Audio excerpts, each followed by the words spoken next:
Hello students, hope you all are doing well.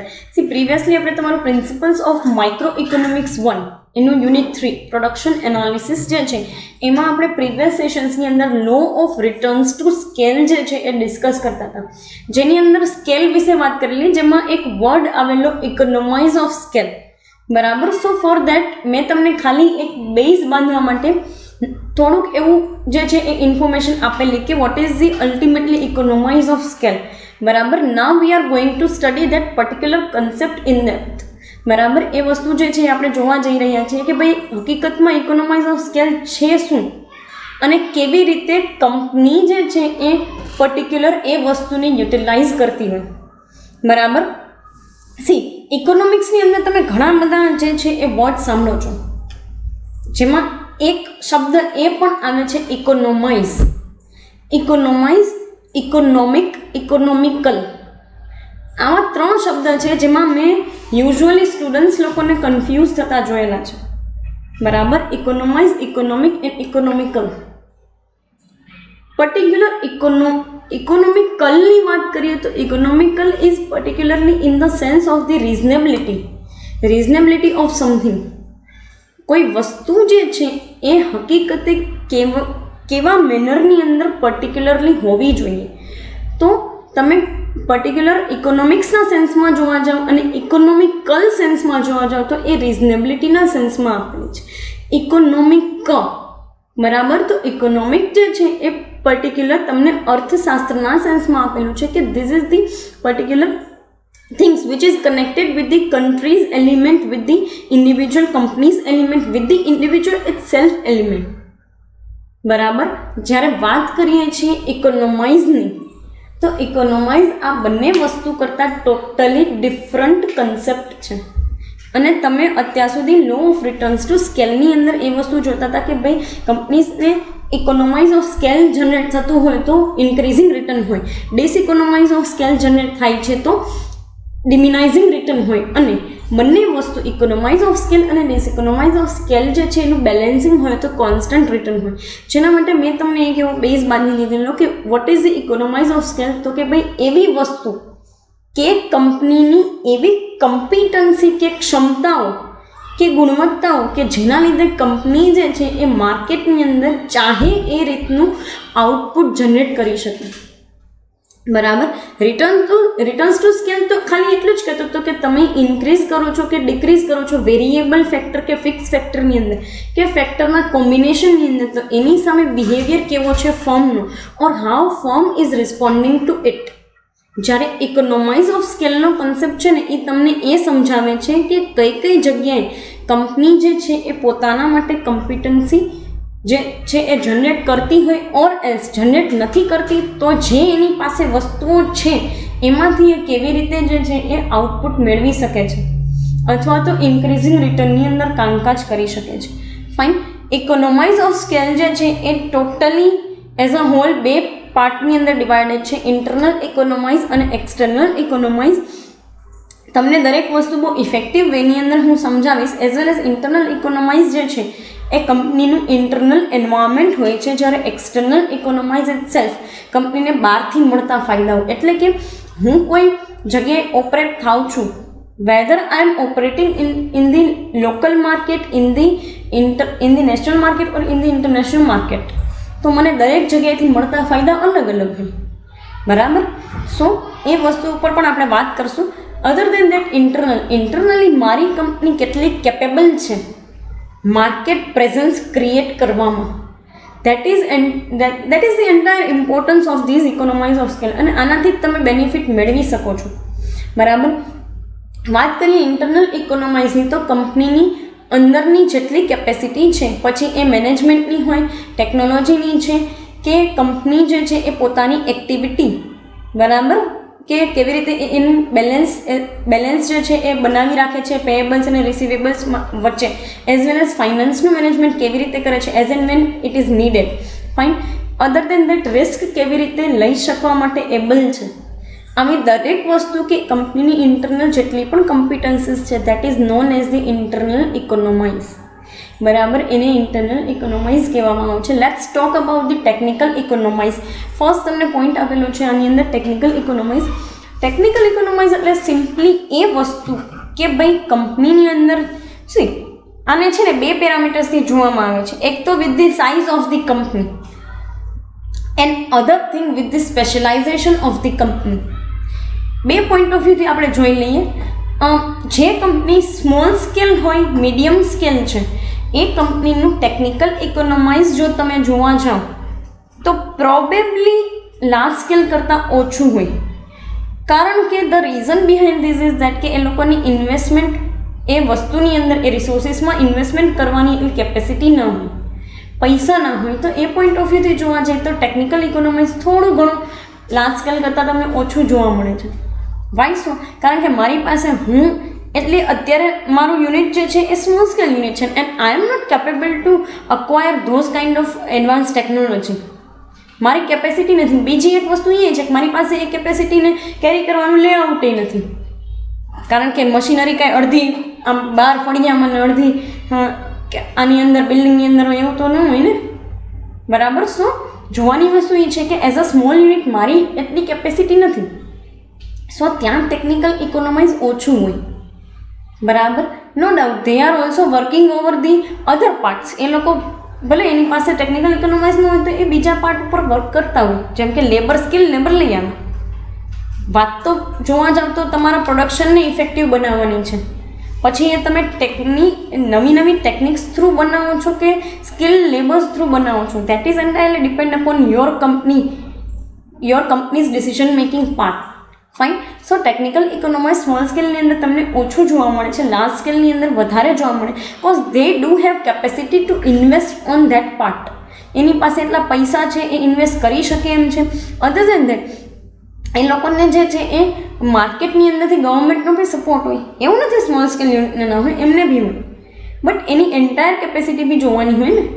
ખાલી machine લઈ આવવાથી કંઈ નથી ચાલતું. તમે મશીન લઈ આવો છો તો એના માટે તમારે ફરી પાછા નવા વર્કર્સે લઈ આવવા પડે, નવા વર્કર્સને વેજીસે આપવા પડે. કોઈ મફતમાં તો તમારી કંપનીમાં કામ ના કરે. ફાઇન.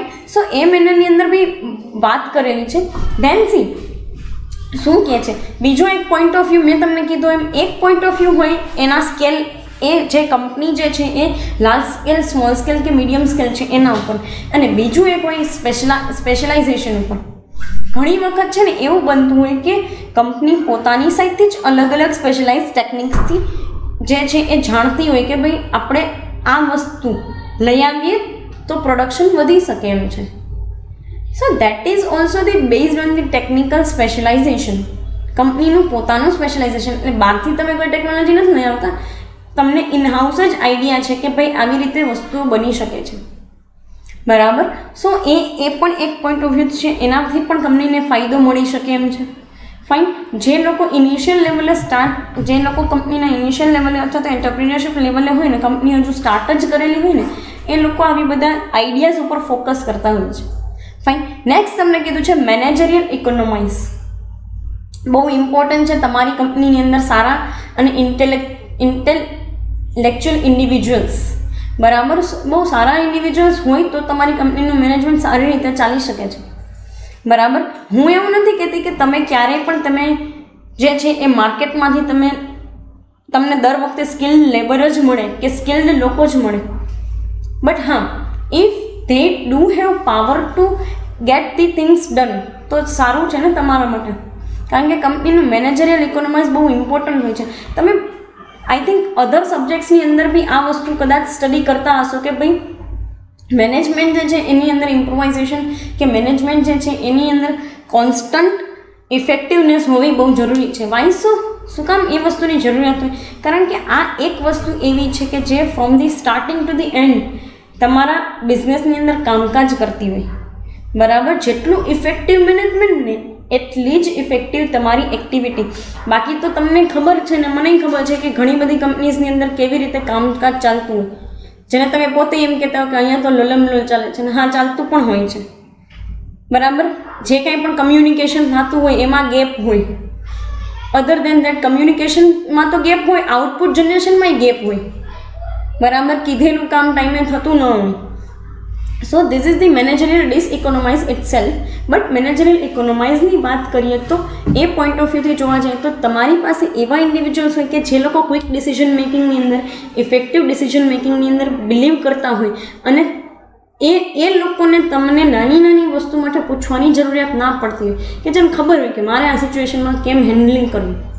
અને આ બધું ડિસિઝન મેકિંગના પોઈન્ટ ઓફ વ્યૂથી જોવા જાવ તો એ કામ ડિપાર્ટમેન્ટના મેનેજર્સ લોકોનું હોય છે કે વર્કર્સ લોકોને કેમ મેનેજ કરવા. ઘણી વખત વર્કર્સ લોકોને પોતાને ખબર હોય કે મારે આ વસ્તુ સાથે કેમ ડીલ કરવું, કે મારી સાથે કામ કરવાવાળો મજૂર જે છે એ વ્યક્તિ સાથે મારે કેમ ડીલ કરવું. કેમ કે ઘણી વખત બનતું હોય કે બિઝનેસની અંદર એક જ મશીનરી ઉપર 3 કે 4 જણા કામકાજ કરતા હોય. So there must be coordination with the activities. Fine. So એ મહિનાની અંદર કહે છે કે જેટલું સારું મેનેજમેન્ટ એટલો જ તમને એનો બેનિફિટ. કારણ કે મેનેજમેન્ટ જે બેનિફિટ અપાવડાવી શકતું હોય, શું લાગે છે તમને કે માર્કેટની અંદર શું કામ આટલા બધા જે છે એ લોકો અમુક મેનેજરિયલ લેવલના લોકોને પૈસા આપતા હોય? just because their skill, just because their intelligence. And whenever you are investing in the people, in the good people, then they will definitely give you good return. બરાબર. સો એ બી એક વસ્તુ છે. નેક્સ્ટ તમને કહે છે કોમર્શિયલ ઇકોનોમિક્સ. પર્ટિક્યુલર આની અંદર they are talking about the managing the trade activity. Trade activity તમારે કેવી રીતે મેનેજ કરવી. ટ્રેડ એક્ટિવિટી એટલે મેન્યુફેક્ચરિંગ કંપનીની અંદર એ વસ્તુ તો હોય જ. બરાબર. હા, ભલે તમને એવું સમજાવવામાં આવેલું હશે કે મેન્યુફેક્ચરિંગ ને ટ્રેડિંગ અલગ અલગ હોય, નહીં અલગ અલગ જ હોય. Trading it self is the definitely connected with the just buying and selling, while manufacturing is creating somehow utility. Fine. So બંને વસ્તુ આમ જોવા જઈએ તો અલગ છે, બટ કોમર્શિયલ એક્ટિવિટીઝના પોઈન્ટ ઓફ વ્યૂથી જોવા જઈએ તો weather it is the manufacturing form or it is the trading one, બંનેની અંદર જે છે એ તમારે એક્ટિવિટીઝ મેનેજ કરવી બહુ જરૂરી છે. And that too in context to the we can say that the working capital. અને એમાં બી ખાસ કરીને રિસીવેબલ્સ ને પેયેબલ્સ મેનેજમેન્ટ થવું જોઈએ. રાઈટ. પછી એવું ન હોય કે અત્યારે તમારે જે છે એ ઇમિડિયેટ પેમેન્ટ કરવાનું, એના માટે તમારે કોઈની પાસેથી ઉછીના પૈસા લેવા પડે, તો એને બિઝનેસની અંદર મેનેજમેન્ટ ન કહેવાય. બરાબર. સો એ કોઈ વે નથી એક્ટિવિટીને મેનેજ કરવાના. સો કોમર્શિયલ ઇકોનોમિક્સ ઇટ સેલ્ફ કે તમારી એક્ટિવિટીઝ અલાઇન વેની અંદર હોવી જોઈએ. ઇટ મીન્સ કે if you are taking time for manufacturing something, so you have two order your raw material before 1 month. બરાબર. તમારે એ વસ્તુનું કામકાજ એડવાન્સમાં થઈ જવું જોઈએ. એન્ડ દેટ ટુ માની લો કે તમે ફિનિશ પ્રોડક્ટ જે છે માર્કેટની અંદર તમારે વેચવાની છે, તો એ બી તમે જે વ્યક્તિને પ્રોમિસ આપેલું છે કે આટલા ટાઈમ પીરિયડમાં હું તમને તમારા યુનિટ્સ પહોંચાડી દઈશ, તો એના કરતાં તમારે 15 દિવસ પહેલાં જે છે એનો માલ બનાવીને રાખી લેવાનો. માની લો 15 દિવસ પહેલાં પોસિબલ નથી અને તમે કોઈ એવી વસ્તુ સાથે ડીલિંગ કરો છો, તો પછી તમારે જે છે એ પર્ટિક્યુલર મેનરની અંદર જે છે એ અઠવાડિયા અગાઉ કે પછી 5-6 દિવસ અગાઉ. બટ એવું ન હોવું જોઈએ કે એ વ્યક્તિ તમને ફોન કરીને એમ કે હા ભાઈ મારો માલ આજે આવે છે ને ટ્રાન્સપોર્ટમાં, તો ત્યારે તમે એવું કહેવા બેસો કે ના ભાઈ આજે તો હવે નહીં થાય ડિસ્પેચ, 2 દિવસ પછી ડિસ્પેચ કરશું. તો ત્યાં પછી કંપનીની રેપ્યુટેશનની જે છે એ કાંઈ વેલ્યુ ના રહે. બરાબર. સો એ મેનરની અંદર કહે છે કે ભાઈ ઈ ઇકોનોમાઇઝ હોય તો તમે બેસ્ટ વેની અંદર રિટર્ન્સ ઇફેક્ટિવલી જનરેટ કરી શકો. નેક્સ્ટ તમને કહે છે ફિનાન્શિયલ ઇકોનોમાઇઝ. ફિનાન્શિયલ ઇકોનોમાઇઝ તો દરેક કંપનીની અંદર એટલી કેપેસિટી તો હોવી જ જોઈએ in terms of some or the contingent way. બરાબર. તમારી પાસે જ્યારે બી તમારે એવી જરૂરિયાત પડે છે, અચાનકથી કંપનીને પૈસાની જરૂરિયાત પડે કે અચાનકથી કોઈ મેનેજમેન્ટ આવી પડે છે, મેનેજમેન્ટ ઇસ્યુ આવી પડે છે, બરાબર, તો તમે એટલા તો કેપેબલ હોવા જોઈએ કે તમે એ વસ્તુ તમે એ ઇસ્યુની સાથે જે છે એ ડીલ કરી શકો.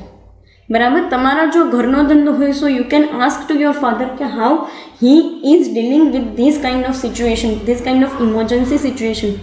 બરાબર. ક્યારેક પૈસા ટ્રાન્સફર કરવાની જરૂરિયાત પડી, બરાબર, એવી કોઈ વસ્તુ આવે છે, કંપનીને ઇમિડિયેટલી કોઈ નીડ છે, બરાબર, તો આ બધી વસ્તુ એ રિક્વાયરમેન્ટ તમારી ક્યાંથી તમે ફૂલફિલ કરી શકો. તમારી પાસે એટલી એબિલિટી હોય, સ્પેરમાં એટલી વસ્તુઓ હોય તો ને.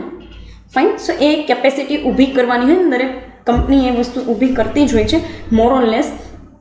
જે નથી કરવામાં, જે ઊભી કરવામાં સફળ નથી રહેતી એ લોકો માર્કેટમાંથી ફેંકાઈ જાય છે. અને you can see those things. બરાબર. જેટલા બી યુનિટ્સ એવા જે છે એ માર્કેટની બહાર જતા રહેતા હોય છે કે કોમ્પિટિશનમાંથી ફેંકાઈ જાય છે, માર્કેટમાંથી ફેંકાઈ જાય છે, એ લોકો સિમ્પલી વર્કઆઉટ નથી કરતા હોતા એટલા માટે. નેક્સ્ટ તમને આપેલું છે risk bearing economies. This is the thing that you have to understand most in perspective of the returns to scale. Returns to scale ના point of view થી તમે જોવા જાઓ ને તો ઉપરની દરેક વસ્તુની સાથે સાથે આ જે એલિમેન્ટ છે ને it is the one of the most important. કારણ કે રિસ્ક બેરિંગ ઇકોનોમાઇઝ જે છે ને એ વસ્તુ એવી છે કે જ્યાં સુધી તમે એ વસ્તુ માટે જવા તૈયાર નથી ને ત્યાં સુધી તમારી કંપનીની અંદર કોઈ ફાયદો તમને થાય નહીં. આજે હું એવું જ માનીને ચાલું કે ભાઈ આ 5 મશીનની સાથે સાથે જ હું જિંદગીભર ચાલીશ અને આ જ 15 લોકો મારી કંપનીની અંદર કામ કરશે તો થઈ રહ્યું. ફાઇન.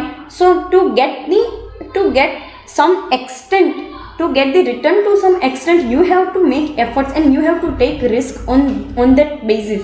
બરાબર. દરેક વખતે તમે સેફ સાઈડ લઈને તો ન ચાલી શકો ને.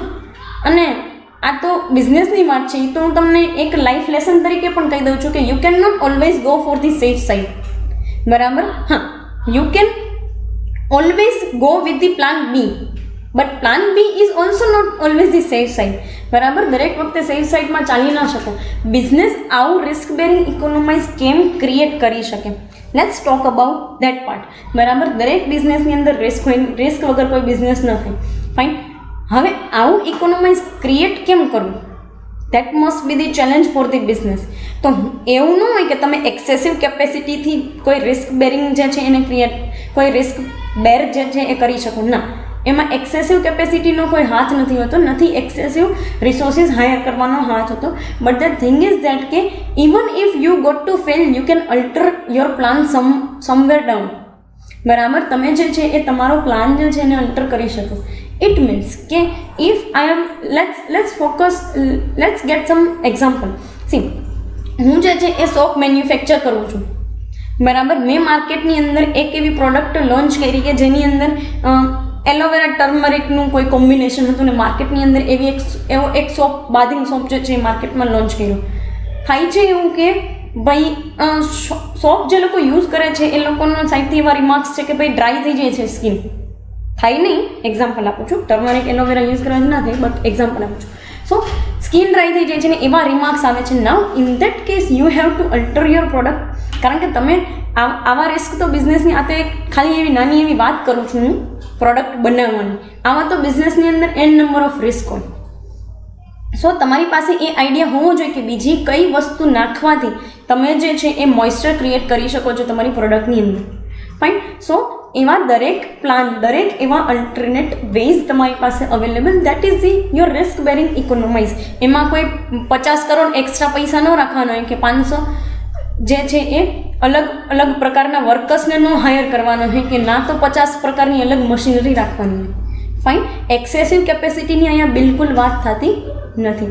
ફાઇન. સો એ કન્ટેક્સની અંદર તમને ઇકોનોમાઇઝ, ઇન્ટરનલ ઇકોનોમાઇઝ આપેલું છે. પર્ટિક્યુલર આ સેશન માટે આપણે અહીંયા સુધી રાખીએ.